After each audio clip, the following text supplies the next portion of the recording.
Dear students, आनंद institute के YouTube channel पर आपका स्वागत है। लास्ट वीडियो में हमने क्लास 11 के सब्जेक्ट मैथ्स के अंदर हमने सिलेबस डिस्कस किया था। आज हम क्लास 11 के मैथ्स के अंदर चैप्टर लेते हैं 5 कॉम्प्लेक्स नंबर सम्मिश्र संख्या। इसके अंदर सबसे पहले एक कॉम्प्लेक्स नंबर पढ़ने से पहले हम कुछ बेसिक्स नंबर जो आपने क्लास 9 10th या फिर अपन कह सकते हैं 6 से लगाकर आपने 10th तक जो भी नंबर्स पढ़े थे उनको एक बार अपन रिवाइज करवाते हैं और ये नंबर वापस आपके क्लास 11th के अंदर काम आने वाले हैं और थोड़े डिटेल से मैं बता रहा हूँ इनको। तो सबसे पहले देखते हैं अपन संख्या निकाय नंबर सिस्टम, जिसमें पहला है प्राकृत संख्याएं नेचुरल नंबर्स, जिसको अंग्रेजी वर्णमाला के कैपिटल N से प्रदर्शित करते हैं। अब नेचुरल नंबर किसे कहेंगे? वे नंबर जो 1 से शुरू होते और कहाँ तक? इनफाइनाइट तक, अनंत तक चलते जाते हैं। जैसे एग्जाम्पल 1 2 3 सो ऑन इनफाइनाइट तक। तो प्राकृत संख्याएं नेचुरल नंबर जो 1 से शुरू होते हैं और कहाँ तक? इनफाइनाइट तक जाते हैं। सेकंड, पूर्ण संख्याएं होल नंबर जिसको हम W से प्रदर्शित करते हैं और इस नंबर के अंदर एक 0 एक्स्ट्रा और आ जाता है और ये 0 से शुरू होकर के कहाँ तक जाएंगे? इनफाइनाइट तक। अब नेचुरल नंबर और होल नंबर के अंदर किन्हीं सम नंबर का प्लस करने पर क्या मिलेगा आपको? सम नंबर ही मिलेगा। अब फिर हम बात करते हैं पूर्णांक संख्या, यानी कुछ नंबर ऐसे भी होते हैं जो नेगेटिव होते हैं। जैसे अपन टेम्परेचर वगैरह देखते हैं तो वो नेगेटिव के अंदर शो करते हैं। कहीं कहीं आपने देखा होगा जहाँ पर बर्फीले इलाके होते हैं वहाँ पर टेम्परेचर नेगेटिव में होते हैं, गर्मी के अंदर ये टेम्परेचर बढ़ जाते हैं। तो कुछ नंबर ऐसे होते हैं जिनको नेगेटिव शो करते हैं। तो पूर्णांक नंबर यानी इंटीजर्स के अंदर दोनों आते हैं, 0 से इधर आपके पॉजिटिव और 0 से इस साइड आपके नेगेटिव, यानी कि 1 2 3 सो ऑन इनफाइनाइट तक। और नेगेटिव नंबर चलेंगे वो कहाँ से? यहाँ से इनफाइनाइट तक। फिर पूर्णांक संख्या के अंदर कुछ पार्ट है और पूर्णांक संख्या के अंदर कुछ और नंबर दे रखे, जिसमें सबसे पहले बात करते हैं अपन धनात्मक पूर्णांक संख्याएं, पॉजिटिव इंटीजर नंबर्स, जिसको पूर्णांक संख्या को अपन या तो Z से या I से रिप्रेजेंट करते हैं। अब पॉजिटिव इंटीजर नंबर की बात कर रहा है, यानी कि धनात्मक पूर्णांक संख्या है। धनात्मक पूर्णांक संख्या यानी केवल नहीं फॉर प्लस वाले, जिसको लिखने का जो तरीका होगा Z प्लस। आप जब इसी क्लास 11 के अंदर जो चैप्टर 2 पढ़ाऊंगा संबंध और फलन, रिलेशन एंड फंक्शन, उसके अंदर कुछ नंबर्स के अंदर जो सिंबल हो गए वहाँ पर आपको Z प्लस Z माइनस, इस तरह से आपको E O या R प्लस R माइनस ऐसे आपको सिंबल मिलेंगे। तो वहाँ पर आपको ये इनका मीन पता होना चाहिए कि Z प्लस होता क्या है। इसलिए पहले आपको इनका एक बार बेसिक्स नंबर के अंदर सारी आपको जानकारी पता होनी चाहिए। तो पॉजिटिव इंटीजर नंबर जिसको अपन कहेंगे Z प्लस, जिसमें केवल और केवल जो इंटीजर नंबर है उसमें केवल वही आएंगे जो पॉजिटिव है। पॉजिटिव इंटीजर नंबर धनात्मक पूर्णांक संख्या Z प्लस जो प्लस में। फिर अपन देखते हैं ऋणात्मक पूर्णांक संख्या। देखो नाम से ही पता चल रहा है ऋणात्मक पूर्णांक संख्या, नेगेटिव इंटीजर नंबर। पूर्णांक का मतलब जो प्लस और माइनस दोनों में चलते हैं, उसके अंदर आपको क्या लेना है? ऋणात्मक। ऋणात्मक का मतलब ओनली फॉर नेगेटिव नंबर लेना है, जिसको प्रदर्शित करेंगे अपन Z माइनस से। फिर अऋणात्मक पूर्णांक संख्या है, नॉन नेगेटिव इंटीजर नंबर, यानी आपको पूर्णांक संख्या ही लेनी है और उसके अंदर कौन सी? अऋणात्मक। अऋणात्मक का मतलब जो नेगेटिव नंबर है उसको छोड़ करके। अऋणात्मक मतलब माइनस वाले को छोड़ना, आगे अ लगा हुआ है ना, तो अऋणात्मक का मतलब क्या होगा? माइनस वाली संख्या को छोड़ना है। तो माइनस वाली संख्या छोड़ोगे तो इसमें क्या आएगा? प्लस। अब प्लस वाली संख्या तो इसके अंदर भी है, धनात्मक पूर्णांक संख्या के अंदर भी है और अऋणात्मक पूर्णांक संख्या के अंदर भी प्लस वाली है, लेकिन इसके अंदर एक नंबर और एक्स्ट्रा ऐड हो जाएगा, वो हो जाएगा 0, जिसको लिखने का जो सिंबल होगा वो Z प्लस। इसको हम बोलते हैं यूनियन, यानी कि अपन कह सकते हैं सम यानी प्लस, और इस Z प्लस के अंदर अपने 0 और इंक्लूड किया हुआ है। तो अऋणात्मक पूर्णांक संख्या के अंदर पॉजिटिव नंबर और 0 ऐड हो जाएगा। नेक्स्ट, अधनात्मक पूर्णांक संख्या। अधनात्मक का मतलब धनात्मक संख्या को छोड़ना है। कौन सी संख्या को छोड़ना है? धनात्मक। धनात्मक संख्या को छोड़ोगे तो कौन सी बचेगी? माइनस वाली संख्या बचेगी और आपको क्या करना है? 0 ऐड करना है, क्योंकि ऋणात्मक पूर्णांक संख्या के अंदर भी माइनस वाली है, ठीक है ना। तो इसके अंदर भी माइनस वाली आ रही है, लेकिन इसमें क्या आ रहा है? एक्स्ट्रा 0। फिर अपन बात करते हैं अशून्य पूर्णांक संख्या, यानी वे नंबर जो 0 को छोड़कर बाकी सारे जो पूर्णांक आएंगे वो उसको क्या बोलेंगे? अशून्य पूर्णांक संख्या, नॉन जीरो इंटीजर्स नंबर। जिसको हम Z 0 से डिनोट करते हैं, और इसमें 0 को छोड़ करके +-1 +-2 +-3 सो ऑन इनफाइनाइट तक, यानी कि सारे के सारे प्लस और नेगेटिव नंबर किस में आएंगे, Z0 में। इसमें केवल और केवल आपको 0 को छोड़ना है। तो इस तरह से पूर्णांक संख्या के ये टोटल 5 पार्ट के अंदर अपन देखा है। धनात्मक पूर्णांक संख्या जिसमें केवल पॉजिटिव नंबर लेने हैं आपको, ऋणात्मक पूर्णांक संख्या जिसके अंदर केवल और केवल नेगेटिव नंबर आपको लेने हैं, अऋणात्मक पूर्णांक संख्या जिसके अंदर आपको अऋणात्मक मतलब माइनस वाली संख्या को छोड़ना है, प्लस वाली लेनी है, और अगर अ लिखा हुआ है तो आपको क्या करना है, 0 भी ऐड करना है। अधनात्मक पूर्णांक संख्या जिसके अंदर आपको धनात्मक संख्या को छोड़ करके माइनस वाली संख्या लेनी है और आपको 0 भी लेना है। अशून्य जिसमें 0 को छोड़ना है और बाकी सारी प्लस वाली और माइनस वाली संख्या है। फिर अपन बात करते हैं समपूर्णांक। समपूर्णांक जिसके अंदर 2 का पूरा डिवाइड जाता हो, तो 2 का पूरा डिवाइड, 0 के अंदर भी 2 का डिवाइड जाएगा, 2, 4, 6, इधर नेगेटिव के अंदर देखोगे -2, -4, -6, ये समपूर्णांक। यहाँ बात किसकी चल रही है, अपन पूर्णांक संख्याओं की, और पूर्णांक संख्या के अंदर पॉजिटिव नंबर और नेगेटिव नंबर दोनों नंबर आते हैं, इसलिए इसके अंदर जो समपूर्णांक होगा जिसमें 2 का पूरा डिवाइड जाता है वो नंबर क्या कहलाएंगे, समपूर्णांक, जिसमें पॉजिटिव और नेगेटिव दोनों नंबर आएंगे। अगर आपको पूछा होता है समप्राकृत संख्या है, समप्राकृत संख्या जिसमें 2 का पूरा भाग जाता है वो सम संख्या कहलाती है, लेकिन समप्राकृत संख्या के अंदर आपको नेचुरल नंबर ये नंबर लेने पड़ेंगे, तो इसमें नेगेटिव नंबर नहीं आएंगे, इसमें कौन से आएंगे, 2, 4, 6, 8, 10, इस प्रकार।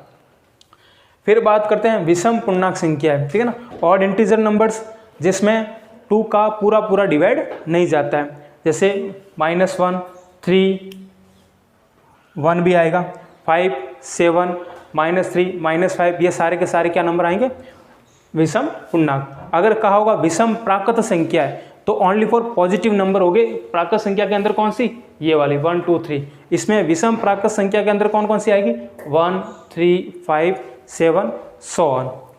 एंड अब बात करते हैं परिमेय संख्या। ये आपने क्लास 10th के अंदर पढ़ा था, जिसे परिमेय संख्या की डेफिनेशन क्या है, रेशनल नंबर्स जिसे P/Q के रूप में लिखा जा सकता है, और P और Q क्या होने चाहिए, पूर्णांक। जो आपको पूर्णांक नंबर दे रखे पॉजिटिव और नेगेटिव, ये P और बटा Q में होने चाहिए, और नीचे वाला जो हर हैं, जो Q हैं, वो 0 नहीं होना चाहिए। उनको क्या कहेंगे अपन, परिमेय संख्या है। फॉर एग्जाम्पल जैसे ले रखा है -3/4, तो ये बटा बटी में है, -3 इस पूर्णांक नंबर के अंदर आएगा और 4 ये भी इस पूर्णांक संख्या के अंदर आएगा, तो -3/4 क्या कहलाएगा, एक परिमेय संख्या है। -5/7 अब 2.56 है, अब 2.56 है, इसको भी अपन परिमेय संख्या के रूप में लिख सकते हैं। किस तरह से, क्योंकि ये बटा बटी में नहीं दिया हुआ, तो किस तरह से लिखोगे, ये पॉइंट को हटा दो, पॉइंट के आगे कितने 0 नंबर है, 2, उतने ही आपको नीचे 0 लगाने। अब 2 इसको भी बटा बटी में लिख सकते हैं, कैसे, इसके नीचे कोई नंबर नहीं है तो अपन क्या लगा सकते हैं, 1, 0 है, इसके नीचे भी कोई नंबर नहीं है, अपन क्या लिख सकते हैं, 1, क्योंकि 0 और 1 दोनों इस पूर्णांक नंबर के अंदर आ रहा है, 2 और 1 ये भी इस पूर्णांक नंबर के अंदर आ रहा है। तो वे जितने भी नंबर हैं जिसको अपन बटा बटी के रूप में लिख सकते हैं, वो सारे के सारे क्या कहलाएंगे, परिमेय संख्या है। अब तक अपने पढ़े हैं प्राकृत संख्याएं, पूर्ण संख्याएं, पूर्णांक संख्या, और ये समपूर्णांक, विषम पूर्णांक, ये सारे के सारे क्या होते हैं, परिमेय संख्या। यानी इन सभी नंबर को हम परिमेय संख्या के रूप में लिख सकते हैं। कैसे, प्राकृत संख्या के नीचे कोई नहीं है तो अपन क्या लिख सकते हैं, 1, तो ये बटा बटी में हो जाएगा। पूर्ण संख्या, पूर्णांक संख्या के नीचे नंबर कोई नहीं दे रखा है तो इसके नीचे भी अपन क्या लिख सकते हैं, 1, तो ये भी क्या हो जाएंगे, सारे के सारे परिमेय संख्या के अंदर आ जाएंगे। अब बात करते हैं अपरिमेय संख्या, ऐसे नंबर जो परिमेय नहीं होते, यानी जिनको अपन बटा बटी में नहीं लिख सकते, जो P/Q के फॉर्म के नहीं होते, उनको अपन क्या कहेंगे, अपरिमेय संख्या है। अपरिमेय संख्या है जो रूट, जिसका रूट अपन नहीं निकाल सकते हैं, जैसे रूट 2 का कोई वैल्यू नहीं निकल पाओगे, ठीक है ना। √3 यानी रूट के अंदर अभाज्य संख्या। अभाज्य संख्या किसे कहेंगे, हाँ अब देखते हैं अभाज्य संख्या। 2 नंबर और आ रहे हैं आपके सामने, एक अभाज्य संख्या है और दूसरा है भाज्य संख्या। अब हम देखते हैं अभाज्य संख्या, ठीक है ना। अभाज्य संख्या किसे कहेंगे, वे संख्या है जिसमें केवल और केवल खुद का भाग जाता है। फॉर एग्जाम्पल जैसे 2, 3, 5, 7, 11, 13, 17 एंड सो, यानी वे नंबर जिसमें केवल खुद का भाग जाता है। अब इसमें सम और विषम से मतलब नहीं है। इसमें देखो 2 सम संख्या भी है, 3 विषम संख्या भी है, यानी सम विषम दोनों संख्या आ रही है। इसमें अभाज्य संख्या किसे कहेंगे? जिसमें केवल और केवल खुद का भाग जाता है। जैसे 2, इसमें 2 का ही भाग जाएगा। 3 है, इसमें केवल 3 का ही भाग जाएगा। 5 है, इसमें केवल 5 का ही भाग जाएगा। अब इसके अंदर देखो जैसे 4 आ रहा है, तो 4 के अंदर 2 का भी जा रहा है, 4 का भी जा रहा है, यानी कि 1 से अधिक संख्या का भाग जा रहा है। जिसमें 1 से अधिक संख्या का भाग जाएगा वो संख्या किस में आएगी? भाज्य संख्या के अंदर। जैसे फॉर एग्जाम्पल जैसे 4, तो 4 के अंदर 2 का भी जाएगा, 4 का भी जाएगा। फिर अपन लेते हैं 6, इसके अंदर भी 2 का भी जाएगा, 3 का भी जाएगा और 6 का भी जाएगा। फिर अपन लेते हैं 8, 9, 12, इस प्रकार से जितने भी नंबर होंगे 10 भी आएगा। तो इसके अंदर सम और विषम दोनों आ रहे हैं। जैसे 9 है विषम संख्या है, 4, 6 ये कैसी संख्या है? सम संख्या है। तो इसके अंदर क्या होगा? वे नंबर जिसमें खुद का तो भाग जाता ही जाता है, खुद के अलावा और 1 से अधिक संख्या का भी भाग जाए वो क्या कहलाएगी? भाज्य संख्या है। और अभाज्य संख्या है जिसमें केवल खुद का ही भाग जाना चाहिए, यानी उसी संख्या का ही इसमें भाग जाना चाहिए, वो क्या कहलाएगी? अभाज्य संख्या। अब इसके अंदर बात आती है एक भाज्य संख्या होगी या अभाज्य संख्या होगी। तो एक न तो भाज्य संख्या होती है, न ही अभाज्य संख्या होती है, क्योंकि 1 का भाग किसी भी नंबर के अंदर दोगे वो जाएगा। 1 का भाग भाज्य संख्याओं के अंदर भी जाता है और 1 का भाग अभाज्य संख्या के अंदर भी जाता है। एक मोस्ट इंपॉर्टेंट बात, अगर आपको पूछे सबसे छोटी सम अभाज्य संख्या कौन सी होगी, और तो सबसे छोटी सम अभाज्य संख्या कौन सी होगी? 2। और इसके अंदर पूछे कि सबसे बड़ी सम अभाज्य संख्या, ये तो कौन सी आपको दिख रही है? सबसे छोटी सम अभाज्य संख्या, सम जिसमें 2 का पूरा भाग जाता है, और सबसे छोटी और अभाज्य संख्या जिसमें केवल खुद का ही भाग जाता है। तो सबसे छोटी सम अभाज्य संख्या कौन सी हो जाएगी? 2। और यदि एग्जाम में पूछे कि सबसे बड़ी सम अभाज्य संख्या कौन सी होगी, तो सबसे बड़ी सम अभाज्य संख्या भी 2 ही है, क्योंकि इसके अंदर इन 2 के अलावा और कोई नंबर ऐसा नहीं है जो विषम आपको सम संख्या मिले। 2 के अलावा और कोई नंबर नहीं मिलेगा जो आपको सम संख्या मिले। बाकी जितने भी नंबर आएंगे वो सारे के सारे क्या आएंगे? विषम संख्या आएंगे। ये तो हो गया अभाज्य और भाज्य संख्या। अब हम देखते हैं अपरिमेय संख्या है, ठीक है ना। अपरिमेय संख्या अंदर जिसके रूट के अंदर जो अभाज्य संख्या है, यानी ऐसी संख्या जिसमें केवल खुद का ही भाग जाता है, तो वो सारे के सारे क्या कहलाएंगे? अपरिमेय संख्या, जिसका रूट नहीं निकलता हो। अब कहीं आपको जैसे दे रखा है रूट 25, रूट 64, तो ये अपरिमेय संख्या नहीं होगी। क्यों? क्योंकि इसका रूट आप फाइंड कर सकते हो। 25 का क्या होता है? 5, और 64 का क्या होता है? 8। इसके नीचे कुछ नहीं है तो आप क्या लिखोगे? 1।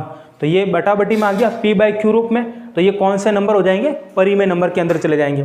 तो अपरिमेय नंबर के अंदर जिसका अपन रूट फाइंड नहीं कर सकते हैं। उसके अलावा पाई और ई आप क्लास 11 के अंदर एक नया सिंबल है जो आप आगे पढ़ोगे, एक्सपोनेंशियल, और 4 की पावर 1/3।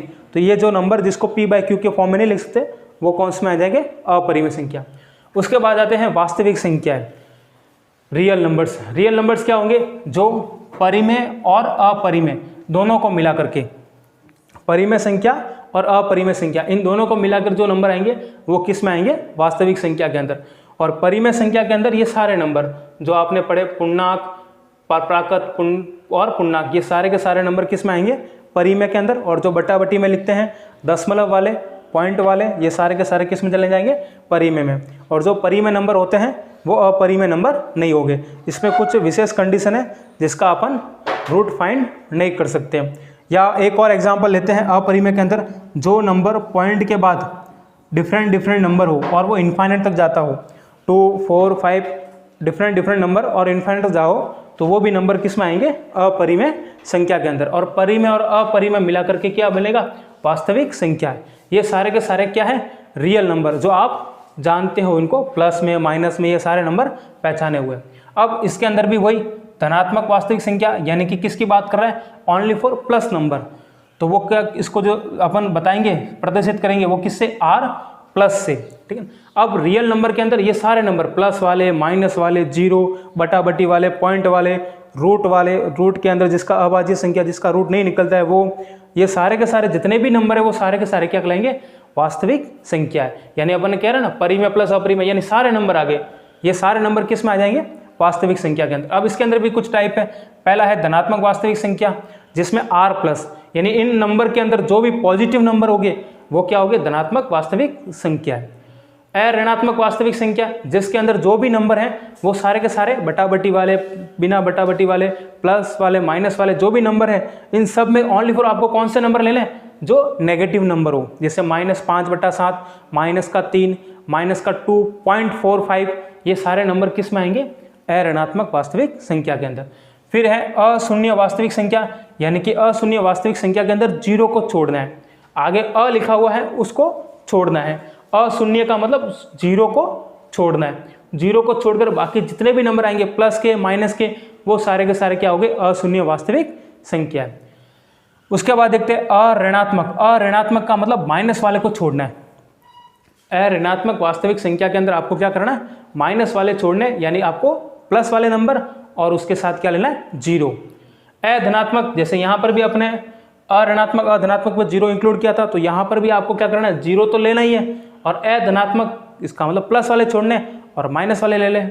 अऋणात्मक यानी कि माइनस वाले छोड़ने और प्लस वाले ले लें। इस प्रकार से ये टोटल आपके पास नंबर्स हैं, जिसमें वास्तविक संख्या 2 पार्ट में है, परिमेय और अपरिमेय। परिमेय और अपरिमेय मिलकर क्या बनता है, वास्तविक संख्या।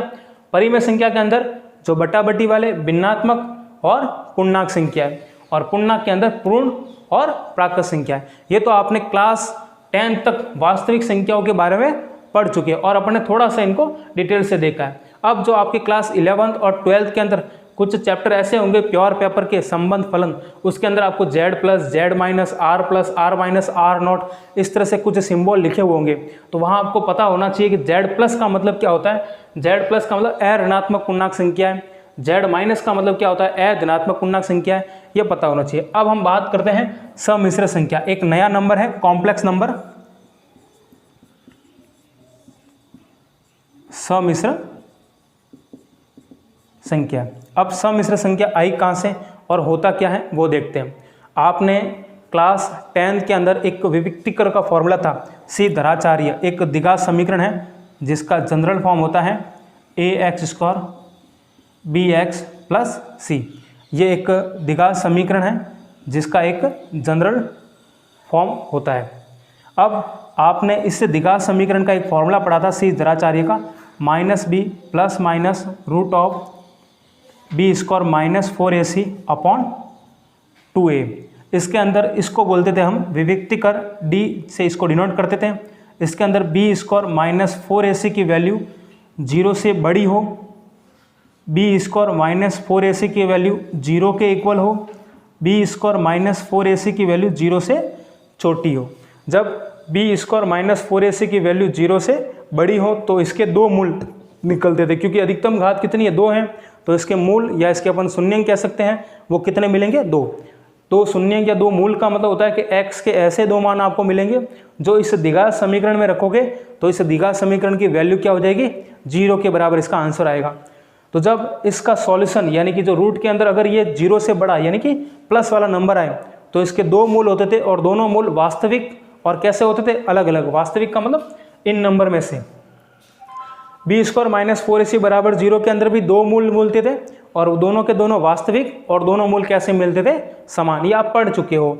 जब b² माइनस 4ac की वैल्यू क्या मिले, नेगेटिव, यानी 0 से छोटी, यानी कि अपन कह सकते हैं माइनस वाले नंबर आ जाए, तो वहाँ पर अपन क्या करते थे, इसके 2 मूल काल्पनिक हो गए, और वो काल्पनिक संख्या ही क्या कहलाती है, यहाँ पर सम्मिश्र संख्या के अंदर आएगी। वो काल्पनिक संख्या ही क्या है, एक नया नंबर है जिसको अपन कहेंगे इमेजरी नंबर्स। फॉर एग्जाम्पल, जैसे मैं ले रहा हूँ एक द्विघात समीकरण ले रहा हूँ, x² plus 1 is equal to 0। क्या लिया मैंने, x² प्लस 1 इक्वल 0। ये एक द्विघात समीकरण है। इसी द्विघात समीकरण का एक अलग रूप है जो अपन ले रहे हैं, जिसमें b वाला पार्ट नहीं है। अब इसकी वैल्यू निकालनी तो मैं क्या करूँगा, +1 को उधर भेजता हूँ, तो x² बराबर क्या आ जाएगा, -1। अब यहाँ पर x की ऐसी कोई भी वैल्यू नहीं है जिसका स्क्वायर करने पर आपको प्लस में मिले, ठीक है ना। x का ऐसा कोई मान नहीं होगा जिसका स्क्वायर करोगे तो आपको नेगेटिव वाला मान मिले, ठीक है ना, माइनस वाला, क्योंकि किसी भी नंबर का स्क्वायर करोगे तो हमेशा आपको क्या मिलेगा, पॉजिटिव नंबर ही मिलेगा। कोई भी नंबर होगा उसका स्क्वायर करोगे तो हमेशा क्या आएगा, पॉजिटिव नंबर ही आता है, नेगेटिव नंबर नहीं मिलता है। इसलिए x की ऐसी यहाँ पर कोई वैल्यू नहीं होगी वास्तविक संख्या के अंदर से। यानी रियल नंबर जो अपने वास्तविक संख्या पढ़ी, इन वास्तविक संख्या में से ऐसा कोई भी नंबर नहीं है, चाहे 2 माइनस में प्लस में कोई भी नंबर लो, जिनका स्क्वायर करने पर आपको नेगेटिव नंबर मिले, इसलिए इसको हम क्या बोलते हैं, काल्पनिक संख्या। अब ये स्क्वायर उधर वहाँ चला जाएगा तो क्या हो जाएगा, रूट के अंदर -1, और इसी को अपन लिखते हैं एक अंग्रेजी वर्णमाला के आई से प्रदर्शित करते हैं, जिसको बोलते हैं आयोटा। क्या बोलते हैं, आयोटा। और यही एक क्या है, काल्पनिक संख्या है जो अपन केवल इमेजिंग करते हैं। ये केवल अपने किताब से रिलेटेड है, बाकी रियल में ये नंबर नहीं होता है। आपने जहाँ पर 10th क्लास के अंदर रूट के अंदर नेगेटिव नंबर होते थे, वहाँ अपन छोड़ देते थे कि इनके मूल काल्पनिक हैं जो इसके हल नहीं होंगे, और उसी काल्पनिक नंबर के बेस पर अपन को एक पूरा चैप्टर है, वो है सम्मिश्र संख्या। इसको अपन देखते हैं। अब हम देखते हैं कि x equal √-1 is equal to क्या था, आयोटा। अब आपको आयोटा की 4 वैल्यू आपको याद रखनी है। फर्स्ट, आयोटा इक्वल क्या होता है, √-1, एंड सेकंड आयोटा का स्क्वायर। आयोटा का स्क्वायर क्या होगा, इन दोनों का आप स्क्वायर करोगे तो यहाँ से जैसे ही आप स्क्वायर करोगे तो यहाँ से स्क्वायर से रूट क्या हो जाएगा, कैंसिल हो जाएगा। तो आयोटा स्क्वायर की वैल्यू क्या होती है, -1। एंड थर्ड, आयोटा की पावर 3। आयोटा की पावर 3 को आप लिख सकते हैं iota square into iota. Iota square की वैल्यू क्या है, -1, और -1 इसके साथ मल्टीप्लाई करेगा तो ये हो जाएगा माइनस का आयोटा। और 4 आयोटा की पावर 4। आयोटा की पावर 4 को अपन लिख सकते हैं आयोटा स्क्वायर का स्क्वायर, यानी कि किसी भी नंबर के ऊपर स्क्वायर के ऊपर स्क्वायर हो तो उन दोनों का आपस में क्या हो जाता है, मल्टीप्लाई। और आयोटा स्क्वायर की वैल्यू क्या है यहाँ पर, -1, और -1 का स्क्वायर करोगे तो क्या हो जाएगा, 1। ये आपको आयोटा की 4 वैल्यू आपको याद रखनी है। अब एक और है 1 आयोटा, और 1 आयोटा की वैल्यू आपको याद रखनी है। 1 आयोटा का मैं क्या करता हूँ, नीचे वाले हर का क्या करना है आपको, परिमेयकरण। परिमेयकरण के लिए जो नीचे नंबर दे रखा है उसी को ऊपर और नीचे गुणा करवाना है। तो 1 का आयोटा के साथ मल्टीप्लाई क्या हो जाएगा, आयोटा, और आयोटा का मल्टीप्लाई हो जाएगा आयोटा स्क्वायर। आधार सामान्य घातें क्या हो जाती है, जुड़ जाती है। और आयोटा स्क्वायर का मान क्या दे रखा है, -1। ये इसकी जगह लगा दो, आयोटा अपॉन -1, तो ये हो जाएगा माइनस आयोटा। तो आयोटा इक्वल √-1, आयोटा स्क्वायर की वैल्यू -1, आयोटा क्यूब की वैल्यू आपको माइनस आयोटा याद रखनी है, और आयोटा की पावर 4 को आपको याद रखना है 1, और 1 आयोटा को आपको लिखना है -1 आयोटा। ये जो है एक काल्पनिक नंबर है। अब हम जो नेक्स्ट वीडियो के अंदर पढ़ेंगे इसी सम्मिश्र संख्या किसे कहते हैं, सम्मिश्र संख्या होती क्या है, और उसके बारे में डिटेल से अपन नेक्स्ट वीडियो के अंदर हम डिस्कस करेंगे। मिलते हैं नेक्स्ट वीडियो में। Thanks for watching. जय हिंद, वंदे मातरम।